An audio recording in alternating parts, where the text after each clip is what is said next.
ഞാൻ മരിക്കരുത് പ്രാർത്ഥിച്ചു. പക്ഷെ ഇന്നും അന്ന് വെളുപ്പിന് 4:15 പഠിച്ചിട്ട് 3 മണിക്കൂറിനും എല്ലാ മലയാളികളും എല്ലാ കൂട്ടത്തിലെല്ലാം മലയാളികളും TV കണ്ടു വെച്ച് കണ്ണിലൊഴുകി ഭക്ഷണം കഴിക്കാതെ അവർ ഹൃദയത്തിൽ പ്രതിഷ്ഠ പ്രാപിച്ചു. അദ്ദേഹത്തിൻ്റെ 19 മാസം കഴിഞ്ഞിട്ട് അദ്ദേഹം ഇങ്ങനെ ഓർമ്മയിൽ എല്ലാവരും ഓർമ്മ നിലനിൽക്കാണ്. അനേകം ഇപ്പോഴും നടത്തിയിട്ടുണ്ട്. അദ്ദേഹം അത് ജനപിതാവിനെ 33 വർഷം ഇന്നത്തെ ദേവദാസൻ ഉയർത്തപ്പെട്ടിരിക്കുന്നു. ഇനി അദ്ദേഹം ഒരു സെയിൻ്റായിട്ട് മാറാൻ പോകും. അത് അദ്ദേഹം ചെയ്ത് ഒരുപാട് കാര്യം. അദ്ദേഹത്തിന്റെ ദൈവഭക്തി, സത്യം, ധൈര്യം, നീതി, ഉള്ളത് ആഴത്തിലുള്ള വിശ്വാസം ഒരാൾക്കുണ്ടെങ്കിൽ മാത്രമേ ധൈര്യം വരത്തുള്ളൂ. സത്യം ഉള്ളിലുണ്ടെങ്കിൽ സത്യം പറയാൻ പറ്റുള്ളൂ. അല്ലെ കള്ള മണ്ണ് കഴിക്കും. സത്യം പറയണമെന്ന് വെച്ചാൽ സത്യം പറയാൻ പറ്റും. ഉമ്മൻചാണ്ടി കള്ളമൊന്നും പറഞ്ഞിട്ടില്ല. പറഞ്ഞത് പ്രവർത്തിച്ചത് മാത്രമേ പറയുള്ളൂ. അതിശയോക്തി ഇല്ലായ്മ ആളത്തോ ആവുന്ന പറഞ്ഞില്ല. അത് ഒരു വാക്ക് പോലും ഉമ്മൻചാണ്ടി ചോദിച്ച ഒരുപാട് വ്യക്തിത്വമുണ്ട് കുടുംബത്തിൽ.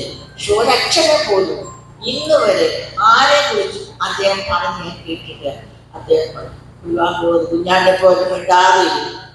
രോമകത്തിൽ ആണിനെ പോലെ മിണ്ടാതെയിരുന്നു. പക്ഷെ അതിനെല്ലാം ദൈവം ഇതിന് മറുപടി കൊടുത്തു. ഉമ്മൻചാണ്ടി വിതച്ചു. ആ സ്നേഹം നമ്മുടെ ആൾക്കാരെ നല്ല അയൽക്കാരനാണ്, നല്ല സ്നേഹമാണ്. അതാണ് നല്ല സമിതിയാക്കാരൻ അവാർഡ് ഇപ്പോൾ തരുന്നത്. നല്ല സമിതിയാക്കാരൻ ഗർഭപിതാവുമായി സമാനതകൾ ഒത്തിരിയാണ്. അതുപോലെ തന്നെ അദ്ദേഹം നല്ല ഒരു വ്യക്തിത്വത്തിന് ഉടമയായിട്ട് സ്നേഹം മത്സരം തന്നെയാണ് ഗർഭപിതാവിന്റെ ഒരു വലിയൊരു മുഖമുദ്ര അദ്ദേഹം.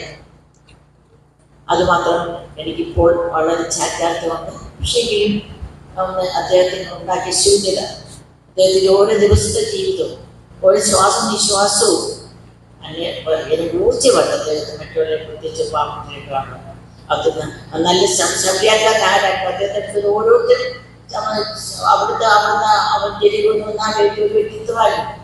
ശമ്യാക്കാരൻ്റെ കൂടുതൽ ശമ്യാക്കാരൻ അനുഭവമില്ലല്ലോ. അവരുടെ സത്യോരാണ് അല്ലേ? ഒരു കൊണ്ടാട്ടി പോലും ഇല്ലാത്തതാണ് ശമരിയാക്കാരൻ. അപ്പൊ അതുപോലെ തന്നെ ശത്രുക്കൾക്ക് തന്നെ സ്നേഹിച്ചു. ശത്രു പാട്ടി നമ്മളെ ഒരുപാട് ആക്ഷേപിച്ചവർക്ക് രഹസ്യമായിട്ട് അദ്ദേഹം ചെയ്യാവുന്ന കാര്യങ്ങൾ ചെയ്ത് എനിക്കറിയാം. ഒരൊറ്റ വ്യക്തി പോലും അദ്ദേഹം കാണാതിരുന്നിട്ടില്ല. പിന്നെ പറഞ്ഞല്ലോ, ഇത്രയും നല്ലൊരു മുഹൂർത്തം ഈ അവാർഡ് തന്നെ ഒരു കോടിയാണ്. ഒരു കോടിയായിട്ടുള്ള അറ്റ്മോസ്ഫിയർ ഇവിടെ ഉള്ളത്.